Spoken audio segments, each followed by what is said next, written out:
Just like when you cut beef, the muscle you see in beef is a similar thing. And at a certain point, these muscles then decide that they want to grow, irrespective of the general control mechanisms of the body.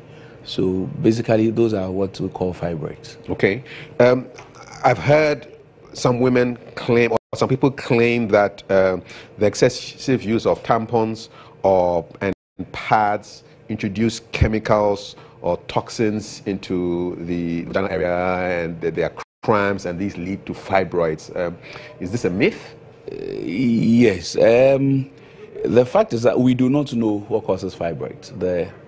The world of science is still battling with getting that initial trigger, that thing that causes fibroids. But there are certain risk factors. There are certain things that commonly are seen in people with fibroids. This introduction of chemicals and things is not one of them. But commonly, fibroids are seen in ladies who start having their very first menses in their lives very early. The age has been put at 12 years. If you have your first menses in your life earlier than 12 years, your chances of getting fibroids is high. Fibroids are also common in women who do not have babies at all, those who haven't delivered before, or those who start having their first babies very late. There is a common joke that when the womb is deprived of a baby, it consoles itself with a fibroid. Others would say that fibroids are the reward of virtue, and babies are the fruits of sin. This is just to send home the message that it has to do with certain chemicals in the body. These chemicals control our menses, and these same chemicals are what feed the fibroid. So the longer you stay without getting pregnant, these chemicals work more, which means they regulate your menstrual cycle, and then at the same time, they feed on the fibroids. Once you get pregnant, that cycle sort of ceases. Currently, that's a theory that we are working with. Fibroids are also commonly seen in black people compared to whites. But even among whites or blacks, there's familial tendencies. That is, it runs among families. It's likely that if a sister has it, you have it. If a mother has it, you would have it.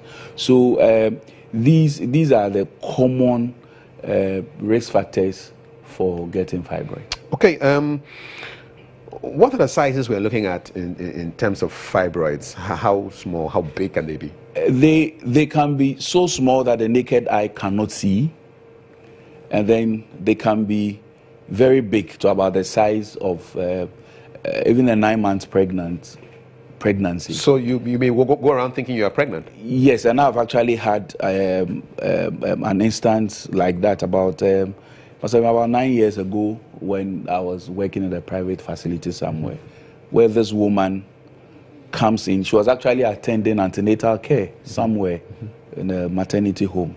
And each time she goes, they will ask her, do you feel the baby move? And she says, yes, I feel the baby move. Each time I feel the baby, only for me to see her. And then I discovered it wasn't pregnancy. It was difficult convincing this woman that it was fibroids that she had. But the fibroids had grown that big to about the size of a 9 months pregnancy. Wow. Yes. And usually before the age of 30 years, the fibroids are very small. Some so small you can't see with your eyes, and then they grow. So the range of sizes is very wide.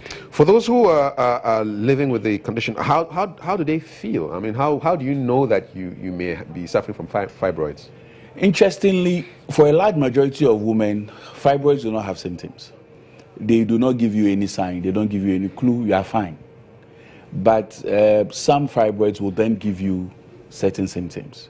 The symptoms you get depends on the size of the fibroid and where they are located in the womb. Commonly, the symptoms include heavy menstrual flow. At the time of your menses, you will notice that you are bleeding more than usual. Either that you are using more pads than usual, or you can actually see that there are clots, heavy clots during your menses, or you may actually see that the blood may just flow down your thighs. Those are signs that the bleeding is heavier. Is that what they call flooding? Yes. Yeah. Yes. Those are indications that you are bleeding more than usual. You may even have symptoms suggestive of low blood levels, where you are feeling dizzy, you are having headaches, you have a sensation that your heart is actually beating. Some fibroids, to depend on where they are located, will give what we call pressure symptoms. And you know, your blood pressure will go up? No, not blood pressure, but pressure on the surrounding structures of the womb. You know, the womb is not isolated. Okay. In front of the womb, you have your urinary bladder. So if you have a fibroid sitting there, it can actually irritate the urinary bladder, and then you urinate more frequently. It can also cause acute cessation of urine. Suddenly, you may not be able to urinate. For how long? It's acute, and it has to be relieved. That's an emergency. So you feel like you want to urinate, but you cannot. And then the urine is not coming. Wow. Yes, fibroids can do that, and when that happens, it means that they are just right behind the womb, somewhere down there. Fibroids can also cause pain that is there all the time, chronic pain, as opposed to the one that just comes acutely. Some fibroids, when they are there for a long time, would let your tummy increase in size. Usually, when the fibroid is about the size of about a 3 months pregnancy, you may not notice it. You may just feel that there's some heaviness down there. But as it grows beyond 3 months, 4 months, you actually see that your tummy is bulging. So these are some of the signs and symptoms of fibroid. Okay, you're watching Healthy You. It's our series A to Z of health, and today we've landed on F for fibroids. If you have any messages you want to give to us, you can send them via WhatsApp. The number is 0246 020 580. 0246 020 580. My guest is Dr. Amartey. He's an obstetrician gynecologist at Kolebu Teaching Hospital, and we are looking at exactly what the business of fibroids is all about. Now, are fibroids linked to diet in any way? There's a remote link as to the efficacy of the role diet plays in fibroids is very questionable. And the link is that I started by saying that the main substance that feeds the fibroid are the female hormones, the estrogens, as we call. That is the substances that make you look feminine. I mean, and when you lose those substances at menopause, then you lose that young girl, looks. Some of these hormones are found in certain diets. I don't want to promote any of them, but basically the phytoestrogens, they are found in some plant sources, and some without people mentioning the brand name. Yes. I mean, what kind of plant source? The ones we call them alkaloids. Okay. It's difficult to get the exact plant plant name, but it is believed that if you eat more of foods that contain these estrogens, then it will increase the size of the fibroid. So foods that are deficient, so you should avoid them. Is it like soy-based foods? Yes. Okay. Yeah, soy-based foods is one of them. So that would sort of increase the size. So you should sort of avoid them. But practically speaking, they do not have that great impact in terms of the management of the condition. Okay. Yes. You mentioned something about menopausal women. So does that mean that if you hit menopause, it is unlikely that you will get fibroids? Yes, it is unlikely. That's a general belief. But some literature has shown that some women occasionally will develop fibroids even after the menopause. But generally speaking, fibroids are meant to shrink and are not supposed to develop after menopause, because the main food for the fibroid growth will not be available at menopause. That's the estrogens won't be available. What is the youngest case you've had of somebody who had fibroids? Personally, the youngest I've seen is around 25, but I've come across colleagues who would say, you know, at a younger age, you are likely to find it incidentally. You are doing an ultrasound for something else, and then you notice it. And below age 20, they're actually very small, so you notice it. But usually above 30 years, it's very common. It's very common. You did say that they are not cancerous, but can fibroids lead to some other form of cancer? Yes, but rare. Yes, but rare. Occasionally, a fibroid can transform into a cancer. And when that happens, you'll notice that a fibroid that probably was not giving you symptoms that your doctors were following, you know, routinely from time to time, will suddenly begin increasing in size, and then may come with pain. Then you may have the suspicion that this fibroid, which is harmless in quote, has suddenly become cancerous. Which then means that indirectly this fibroid can kill you, if not taken care of quickly. Yes. Once it becomes cancerous, yes, it can kill you. Okay. Let's talk about methods of dealing with fibroids. Is it true that a removal of the womb is the only way you can deal with fibroids? That is the only cure available. Because if you have a disease that only occurs in this hand, it means that if you take out this hand, the disease cannot occur again. So in terms of cure, yes. But it is not all fibroids that need some intervention, either by way of medications or surgery. If you have a fibroid, I mean, like we generally say, if it's not broken, you don't fix it. If you have some small, tiny fibroids sitting somewhere, not causing any pain, that were found incidentally, you may leave them and just follow them up with your doctor from time to time. And this is very, very, very important, because many women tend to get worried. You see some small fibroid, 1 centimeter size, 0.5 centimeter size, sitting somewhere quietly, minding its own business, and then you are emotionally worried. Is it going to affect my fertility? Would I be able to have kids and all that? So you leave them. But when they begin giving you problems, then you want to treat. Okay. The approach you use in treating depends on a lot of factors. It depends on the nature of the problem it's giving you. Is it causing excessive bleeding? Is that the problem? Is it causing pain? Is it causing cosmetic embarrassment? Your tummy just looks big. You are a young woman. You are not pregnant, yet your tummy looks big. Is that your concern? Do you have kids already? Do you wish to have any kids at all? Or have you finished having your children? So for those who have finished having their families, or they don't intend to have any kids anymore and are bleeding, yes, you take out the fibroid and the womb in the procedure called hysterectomy.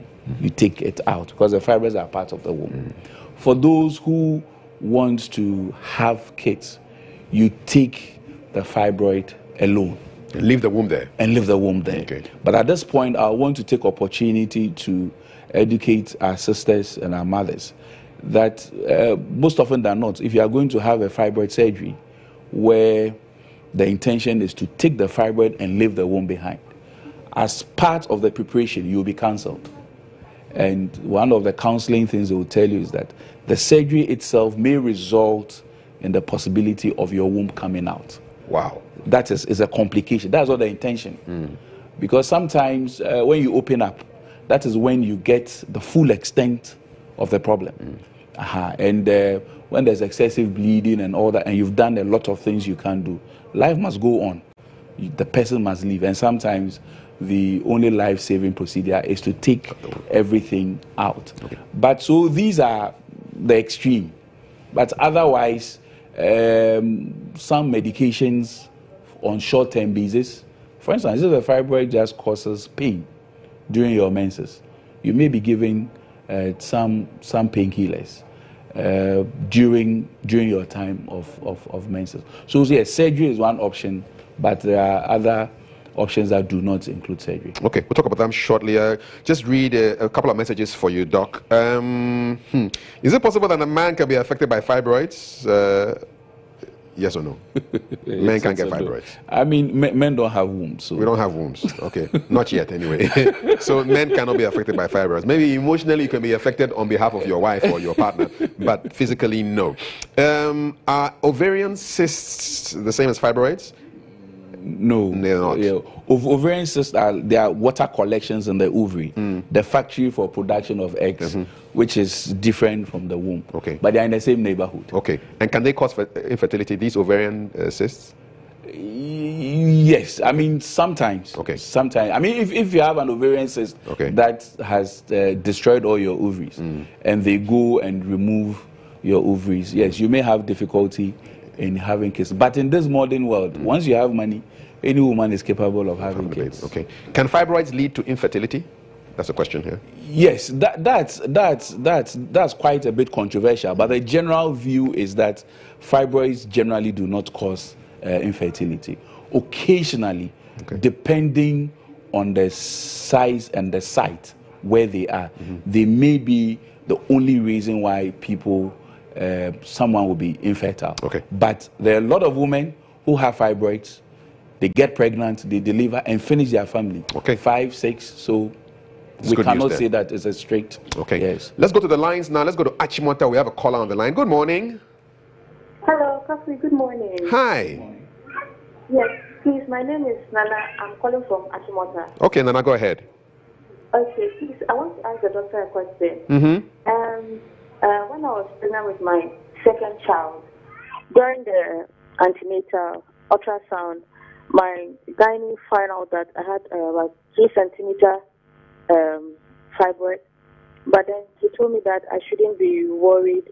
But sometimes I get worried. I give birth all right. I had a CS. But sometimes I'm worried. I don't know what to do. Please, can you ask your guest for me? Okay. What do I do with this? Okay. So you're just worried about the fibroid there?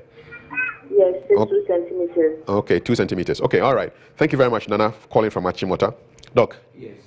So, I mean, that was the point I was making earlier on. Yes. That it's not all fibroids that you need to do something about. And I want to believe that the doctor who saw her at that time believed that nothing ought to be done. Okay. So what she has to do is to go back and see the doctor, because there should be monitoring. To see whether it's growing? Yes, I mean to see whether it's growing. Okay. And to see if it's causing symptoms now. Okay. And then there may be the need for intervention. All right, and I hope you're happy with the response. Similar kind of question. Good morning, Doc. Women who, I'm Anna from Uwa, currently in my first trimester of pregnancy, and I have a fibroid in my uterus. Should I be worried? That's Anna from Wa. It's too general a question? Yes. I mean, Hannah would have to speak to the doctors.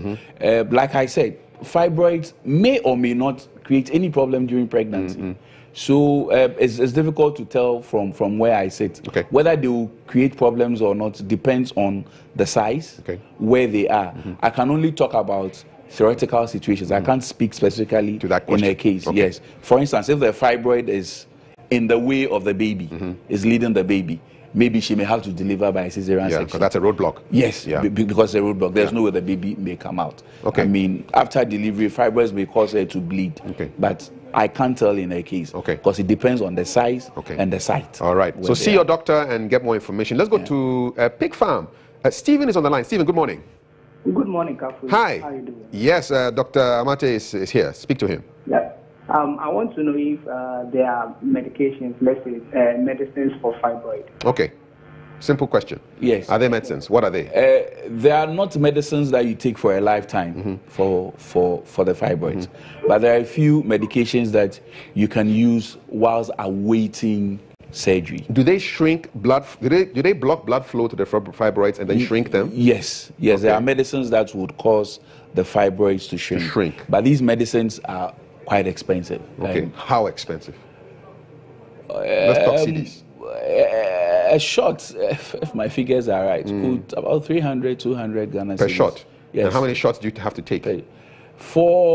Usually they will delay your surgery for about 6-7 months. So you may take about 2 shots. Okay, in the 7-month period? Yes. Okay, so it's like 600 CDs, thereabouts. Yes. Okay, thank you very much. Keep calling. Good morning, Doc. Women who undergo severe pain before menstruation, are they prone to fibroid? That's Francis asking this question. Not necessarily so, because painful menses may be from other causes. Okay. Fibroid is just one cause of painful menses. Okay. There are several causes of painful menses. Fantastic. Good morning. I want to know if implants that they use in family planning can cause fibroids, because my menses have stopped for 2 years now, but I'm okay. I don't feel anything. Can those implants lead to fibroid issues? No. They can't. Okay. All right. Let's go to the RCT of Takrady. Good morning. Good morning. Good morning. What's your name? What's your question to the doctor? My name is Emanuela. Okay, go ahead. From the day I started menstruating, from 11 years, I always bleed heavily. And sometimes I bleed twice in a month. Like I can bleed from on the 1st to on the 5th. Then from 25th to the last day of the month. And I really flow heavily with heavily clothes. Sometimes I can use pads. I can use 2 sets within 5 days or 7 days. So now I want to ask, am I having a fibroid? Okay. Because these days it comes only 3 days. Okay. But it's very heavy. If I did my administration, I can't even travel. How old are you now? I'm now 29. 29, and you started menstruating when you were 11. And okay. Yeah, I can see I have somehow a big tummy. Okay, Doc. Yeah, I mean, bleeding heavily from the age of 11 years is unlikely to be due to fibroids. I mean, we said earlier on that fibroids are very rare below the age of 20 years, and abnormal bleeding patterns are very common when you first start having your menses. So it may not have been due to. It's unlikely that it's due to fibroids, but for her to know now whether she has fibroids or not, she should go see a doctor. The doctor will examine her. They will request for an ultrasound. And if there's a fibroid, the ultrasound will say that there's a fibroid. I hope that's cool with you, Emanuela. A couple more questions on WhatsApp. Is fibroid infectious? No. It's not infectious. You can't catch it from somebody else. Is it genetical? Yes. Genetic? Yes. There are, I said that in some families okay. it runs between the families. So there are some genetic components. Okay. Can a woman still give birth if treated for fibroids? Oh, yes. She can? Yes. Okay. Can fibroids lead to someone growing lean and becoming weak? That's another question. Oh, yes. It depends on the symptoms you are having. If it's causing abdominal distension, is affecting your eating habit, because sometimes it can grow. And distension so big. is a big stomach, right? Yes. Okay. I mean, it can grow so big, it puts pressure on the stomach, and so reduces the capacity of the stomach to take in food. So you are likely to eat a little bit, and then you are satisfied. That can eventually lead to some kind of weight loss. Okay. At the same time, if you are bleeding excessively, why not? You lose your blood levels, and it may make you look very sick. All right, let's go to Aisha now, I think, who is calling us from Upper East Region, Bolga. Aisha, hi. Hi, Kafi. Hey, how are you? Aisha, calling from Bolga. Thank you, Aisha. You are live to Dr. Amate. Go ahead. Okay. I've been having headache. Now. You've been having headaches? My heart beats a lot. Your it's heart? About 4 months now. Okay. Yes, and last month I had my menses twice a month. Mm-hmm. And I don't know, about 8 years now I've been having headache. 5. Headaches and what? You've been having headaches and Aisha, the line is breaking. You've been having headaches and what else did you say? Candidiasis. Candidiasis. Okay, all right. Yes, about 8 years now. I've treated, but still, it's still coming, and it's now very heavy. So you want to know what's going on? Yes. Okay, all right. Thank you. I'm really scared. Oh, don't be scared. All fibroids are blamed for a lot of things. But listening to you, there are tens of thousands of causes of the symptoms you are having. Fibroid is only one of them.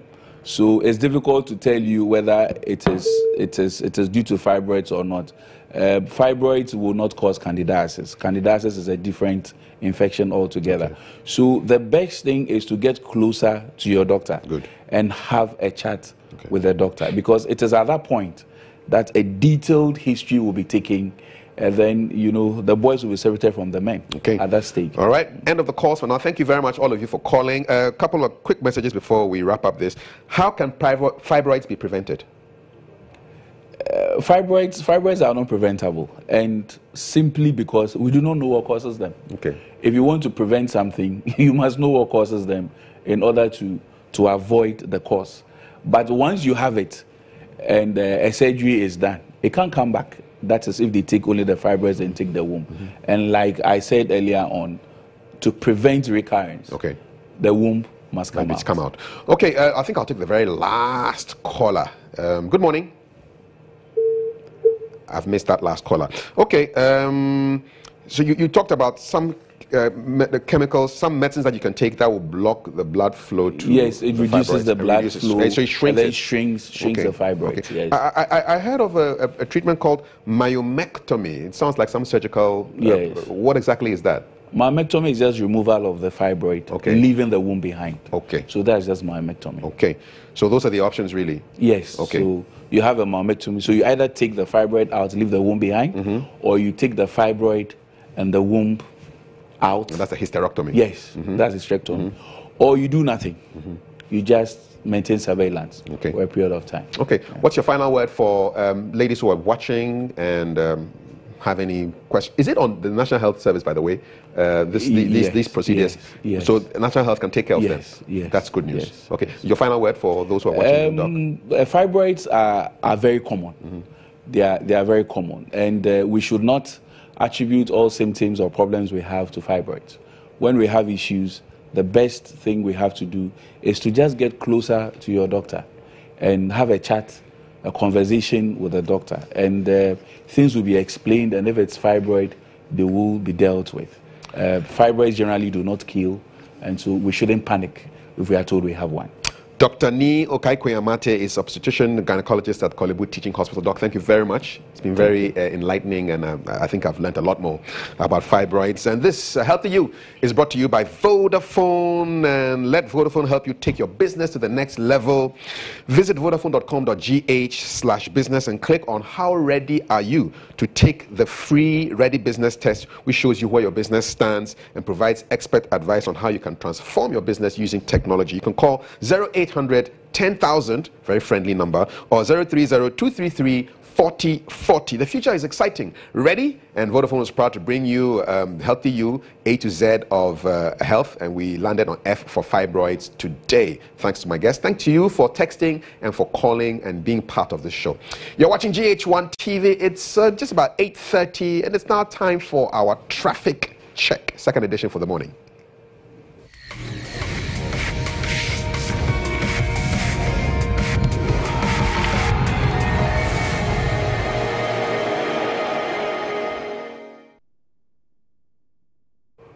Okay, so welcome to the traffic check for this morning, 8:30 on GH1 TV. And let's see what our cameras are picking up this morning as far as the traffic situation is concerned. This is the Ring Road Central area, and you can see that, it's fairly heavy on one side of the road, and the other side is quite clear. So this is your traffic situation. If you are moving out to town, you want to be checking out this. And for the love of technology, you have you can follow us on your phone, on Facebook or YouTube. You can check out the traffic situation and know exactly what the situation is. So that was Ring Road area this morning. Right now, these are real-time pictures we're showing you right now. From Ring Road Central, we want to check out another part of the Greater Accra region, and those pictures will be coming up pretty shortly for you on the traffic check this morning on GH1 TV. By the way, we're on DSTV as well, channel 361, and GoTV channel 179. This is the airport bypass area of the Greater Accra region. So you can see traffic, well, it's around this time, this is what it's like, you know. Coming down towards Accra, it's quite busy, and going out, it's fairly light. So you know how to take your traffic decisions this morning as you step out to go to town. You'll be getting these updates twice a day on GH Today. The first one was at 6:30 when Basewell and I signed on, and the second one is 8:30. Let's go from airport bypass to the Burma camp area, where the military are based. And so that's it. It's same situation. On the right side, it's heavy. The other side is clear. So you know the heavy side is where people are heading towards Accra.